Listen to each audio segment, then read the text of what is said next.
Maligayang pagbabalik sa Rai Movie Recaps.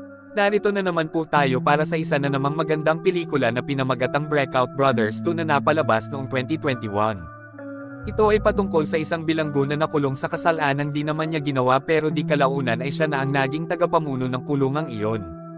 Kaya't ano pa ang ating hinihintay? Sit back, enjoy and relax, love you. Nagsimula ang pelikula nang makita natin si Boss Lam na nakatakas mula sa bilangguan sa tamang oras upang makarating sa kasal ng kanyang anak. Si Chan ay nagpakita ng malaking tapang sa pagbibigay ng kanyang bato sa kanyang ina upang iligtas ito, at ngayon ay lubos na malusog na. Isa pang bagay, nagtagumpay si Mark sa kanyang mga lihim na hakbang sa paghihiganti sa pamamagitan ng pagpapakulong ng kanyang tinatawag na kaibigan, at pagkatapos ay binigyan niya ito ng ganti. Tunay na umakyat sila sa hagdanan ng bilangguan dahil sa kanyang matalinong pamamaraan ng paghihiganti, at sa pag-angat niya sa hierarkiya ng bilangguan kung saan siya ay umabot sa posisyon ng kapangyarihan. Kumatok ito ng tulad sa isang samot-saring kwento sa mga bilanggo tungkol sa kanilang matapang na gawain, at tinawag silang Boss Lam at Chan na The Runaway Brothers. Salamat sa kahangahangang plano ng pagtakas ni Boss Lam, si Mok, na dati isang simpleng tao lamang, ay may kapangyarihan na ngayon na gumawa ng mga desisyon sa loob ng bilangguan. Si Mok ay nagpagawa ng kanyang grupo upang ayusin ang isang silid para sa kanilang oras ng paglalaro. Si Boss Lam ay tumigil na sa pakikipaglaban sa ngayon at lubos na nakatuon sa pagpapamahala ng tahimik na buhay sa bilangguan. Magandang bagay na muli nang maaring tirahan ang bilangguan kahit ang mga lace ay ngayon ay nasa kanilang panig na ng matibay. Nagkaroon ng pagbabago ng sitwasyon nang dumating ang isang bagong bilanggo, si Ho Chun. Siya ay dati namamahala ng malaking credit organization, ngunit nadamay siya sa triad at mafia, na humingi ng 3 buwang pagkakabilanggo habang hinuhusgahan siya ng korte kung ano ang gagawin sa kanya. Sa basketball court, dumating si Warden Tang upang makipag-usap kay Chan. Nalaman na si Chief Warden Tang ay nasa parehong posisyon pa rin dahil sa nangyaring kahapon. Nais niyang maging katawinig at tagapagturo ni Chan si Ho Chun, ang pinuno ng Mafia King, ng sabay. Maunawaan ang kaba ni Chan sa pagtatrabaho kasama ang isang kilalang tao. Sa simpleng salita, hawak na bihag si Ho Chun sa kulungan ng gang ni Lam. Binigyan siya ni Chan ng payo na iwasang magkagulo sa anumang gang, ngunit hindi pinansin ni Ho Chun ang kanyang mga salita. Upang gawing mas masama, ayaw pa nga ni Ho Chun aminin si Boss Lam, ang leader ng kanilang selda. Bagamat ganoon, chill pa rin si Boss Lam hinggil dito at nagtuloy sa pag-abot ng kanyang kamay para sa isang bati tulad ng dati. Tinanggihan siya ni Ho Chun, kaya't handa na ang buong grupo ni Boss Lam na ipakita ang kanilang saloobin kay Ho Chun. Ngunit tinutulungan ni Boss Lam na manatiling kalmado ang mga ito, hindi siya sang-ayon sa away. Tinatanong ng may kalmaduhan ni Boss Lam si Ho Chun na sundan ang mga alituntunin ng selda. Diretso na tinanggihan ito ni Ho Chun, hindi siya papayag na may mag-utos sa kanya kung ano ang gagawin niya, at may balak pa siyang kunin ang kapangyarihan sa loob.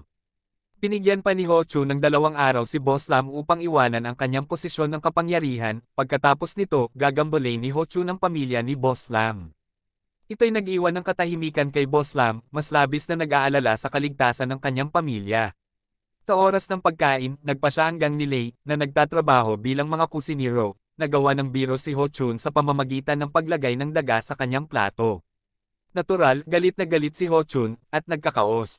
Pagkatapos ay dinala si Ho Chun sa selda ni Lei kung saan plano nilang bugbugin ito bilang kapalit. Nang magsimula ang laban, nagawa ni Ho Chun na ipagtanggol ang sarili, nagulat ang lahat, kasama na si Lei. Sa hindi inaasahang pagkakataon sa banyo, nagtagpo si Ho Chun at si Boss Lam. Pinalaan siya ni Boss Lam na manatili sa layo ng gulo sa huling gang.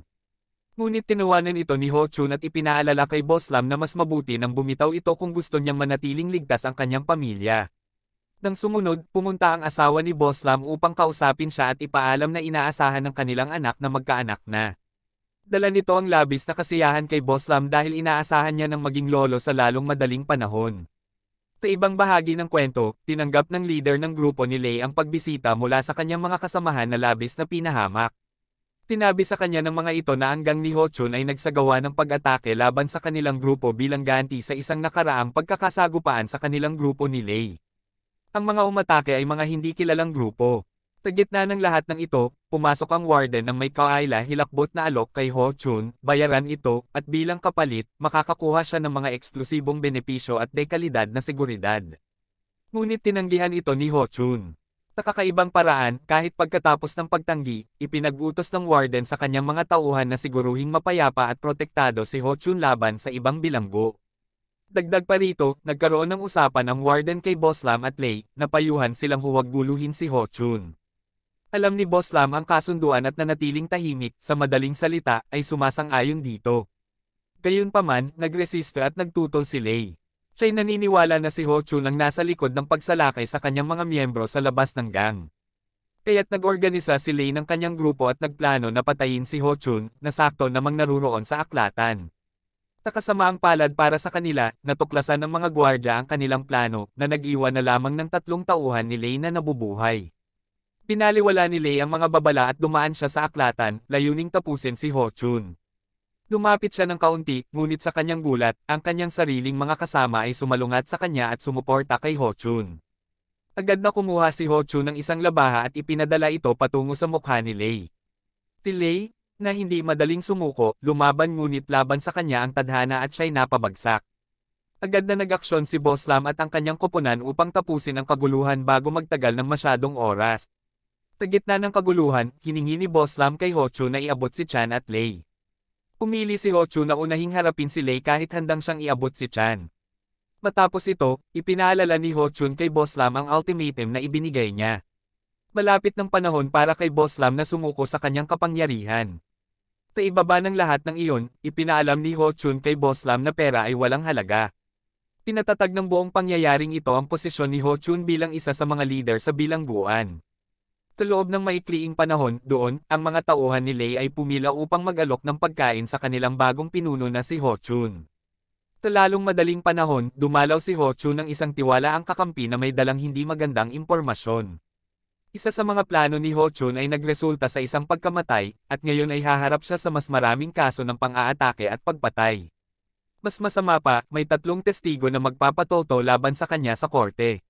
Nagsimulang maglaro sa isipan ni Ho Chun ang mga kaisipan ng marinig ang balita habang iniisip kung paano makakalabas ng parusa. Ang kanyang plano, takasan ng kulungan at harapin ang taong ito na nagsisimula ng gulo upang takutin ito hanggang sa magpasuko.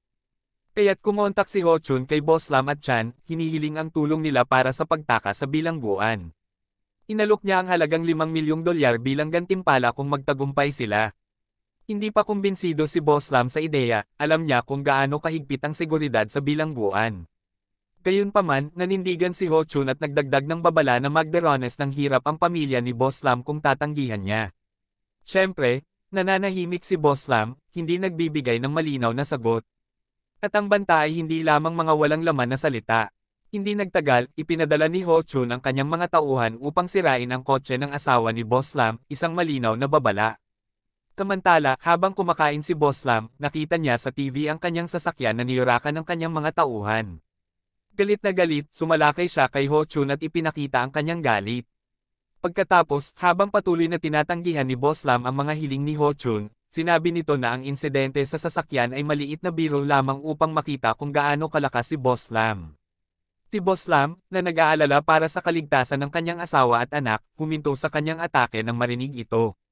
Matapos ito, nagpunta si Boss Lam sa warden upang hilingin ang pahintulot na makipag-ugnayan sa kanyang asawa. Gayunpaman, hindi makatarungan na tinanggihan ng warden ang kanyang hiling. Labis na nagulat ang mga bilanggo sa biglaang inspeksyon ng mga gwardya sa gabi na sila'y nabigla. Sa gitna ng kaguluhan, tahimik na inilapit ni Ho Chun ang isang droga malapit sa isang bilanggo. Layunin ng mautak na hakbang na ito na ipakita na mali si Chan at magbigay ng malakas na babala para sa pagtanggi niya sa alok ni Ho Chun. Sa kakaibang paraan, tila alam ng warden ang nangyayari, kaya't tinawag niya si Chan para inspeksyonin ito. Kinumpirma ng warden ang kanyang hinala nang makita ang isang droga malapit sa sapatos ni Chan. Mariing ipinagtanggol ni Chan ang kanyang sarili laban sa paratang at ipinagdiinan sa mga gwardya na hindi kanya ang mga droga. Binigyan ni Ho Chun ang kanyang grupo ng pahintulot na pamahalaan ito sa pagitan. Sa kalaunan, napatunayan na wala naman talagang kasalanan si Chan nang umalis ang mga gwardya. Isinisiwalat ni Ho Chun kay Chan na isinaplano niya ang pangyayari at ginamit ito bilang isang maliit na pamumukadkad upang kumbansihin si Chan na tulungan siyang makatakas sa bilangguan. Nang walang ibang pagpipilian, ayaw-awang pumayag si Chan na magtulungan. Nang pumunta si Mok sa silid ng School Health Unit sa isang misyon sa paghahanap, sa di inaasahang pagkakataon ay natagpuan niya ang liwanag. Tila ay nagtatakip ng kanyang karamdaman mula sa epekto ng nakaraang alitan. Sa kabilang dako, abala si Mok sa pagsusuri ng lugar at natagpuan ang isang saksakan ng kuryente na nagbigay sa kanya ng bagong ideya. Lumabas na iniisip ni Chan at Mok ang mga paraan para matulungan si Hocho na makatakas sa bilangguan. Malinaw na naaasar si Boss Lam at nadarama ang pagkakadaya sa kanila. Gayunpaman, ipinaliwanag ni Chan ang kanilang motibo na protektahan ang asawa at anak ni Boss Lam. Sa huli, nabago ang pananaw ni Boss Lam dahil sa argumentong ito at pumayag siyang sumali sa misyon. Ipinaliwanag ni Mok ang kanilang estratehiya na ang layunin ay patayin ang kuryente sa silid na naglalaman ng pasilidad ng kalusugan ng paaralan. Gayunpaman, dahil may backup na kuryente ang ospital, kailangan nilang sirain ang mga cable sa ilalim ng lupa. Nagsimula ang operasyon para makatakas sa bilangguan, kabilang ang paghuhukay ng mga butas gamit ang mga improbisadong kasangkapan upang sirain ang backup na sistema ng kuryente. Sa gitna ng lahat ng ito, ibinigay ni Mok kay Chan ang isang gawain sa labas ng kulungan. Dahil sa nalalapit na paglaya ni Chan bukas, nang marinig ito, buong galang na pumayag si Chan na tumulong. Samantalang sila ay masigasig na nagtatrabaho sa paghuhukay, nakagawa rin si Mok ng isang improbisadong kagamitang elektrikal na magiging kapaki-pakinabang sa kanilang plano. Sa huli, isang aklat ang gagamitin para ilipat ang makabagong kasangkapang ito sa silid ng SNE. Sa kasamaang palad, hindi nila natagpuan ang cable ng kuryente sa kabila ng kanilang pinakamahusay na pagsisikap. Dahil dito, nang ulila si Hochun at hinimok sila na mag-isip ng alternatibong solusyon. Sila'y nagulat nang marinig ang tinig ng isang opisyal na dumaan ng mabilis patungo sa kanilang direksyon. Upang maiwasan ang pagdududa, tinakpan nila ang kanilang ginugol na lupang ginagamit ng mga trapal. Sa una nilang plano na bigo, nagdesisyon si Mok na tumuloy sa kanyang backup na plano. Naisip niyang painumin ng lason ang kanyang sarili ng sadya, layuning mapunta sa ospital. Sa simula, may pagtutol sa plano, ngunit ang matinding sitwasyon ay nagpilit sa kanilang pumayag sa radikal na hakbang upang maiwasan ang pagdududa. Kasama ang mga doktor mula sa health unit ng paaralan, naisip din ni Mok ang plano na inumin ang lason. Sa ganitong paraan, tila sila ay nalason din, nahaamon sa mga awtoridad ng bilangguan na dalhin sila sa ospital. Pagkatapos, bigla silang binagabag ng isang kaisipan. Ang doktor ay nagtutuo sa karera ng kabayo tuwing Miyerkules. Ang pangyayaring ito ay ipinalabas ng live sa telebisyon. May isang estratehiya silang ginawa ng isinasaalang-alang ito. Magpapanggap silang sumusuporta sa sugal ng doktor at gagamitin ang pagkakataong ito upang magkaroon ng inuman kasama siya. Silang tatlo ay nagmadali pagkatapos pag-usapan ang mga detalye at si Mok ang nanguna sa daan patungo sa kusina upang kumuha ng lason na inumin. Nang hindi inaasahan, pumasok ang isa sa mga opisyal sa kusina. Nagkagulo si Boss Lam at nagsimula ng ingay si Hochun upang maagaw ang atensyon ng opisyal. Swertehan na ang opisyal ay walang kasalanan at agad silang pinaghiwalay. Sa gitna ng kaguluhan, nakalusot si Mok papasok sa silid ng pagluluto upang kunin ang lason na iniinom. Sa huli, nakamit nila ito nang walang pumapansin. Sa kalagitnaan ng kaguluhan, dinala ng mga opisyal sina Boss Lam at Hochun sa silid ng kagawatan para sa paggamot. Doon, nagkaharap sila kay Lei, na alam na ng plano nilang tumakas sa bilangguan. Hindi nagatubiling si Lei at bantang ilantad ang kanilang intensyon sa warden. Inialok ni Hochun ang isang solusyon, binayaran niya si Lei ng malaking halaga na $10 milyong para manahimik, at sa kasamaang palad, nagpasya pa siyang sumama sa kanilang misyon. Pumunta tayo sa kaganapan, ipinatupad na ang plano. Nagtagumpay sila sa pagpapakumbinsi sa doktor na makipagsulo-salo ng beer sa kanila. Gayunpaman, hindi nangyari ng maayos ang lahat dahil tinanggihan ng doktor ang kanilang inuman, naghihintay ng resulta ng kanyang sugal bago magdesisyon. Kaya't natagpuan nila ang kanilang sarili sa kaba, naghihintay sa hindi tiyak na resulta. Matapos ang ilang saglit ng kaba, pumanig si Mok sa panig ng doktor nang magtagumpay siya sa sugal. Agad-agad, itinaas nila ang kanilang mga baso para sa isang masayang pagdiriwang. Dahil ang iniinom ay may lason, agad silang nagkaroon ng matinding sakit sa tiyan. Agad na kumilos ang mga tauhan ng bilangguan, tumawag ng ambulansya para dalhin sila. Sa buhay, napagtanto nila na si Chan ay naghihintay na sa kanila. Habang papalapit ang ambulansya, mabilis na kumilos si Chan, nagtayo ng roadblock para pigilan ang sasakyan bago sila makatakas.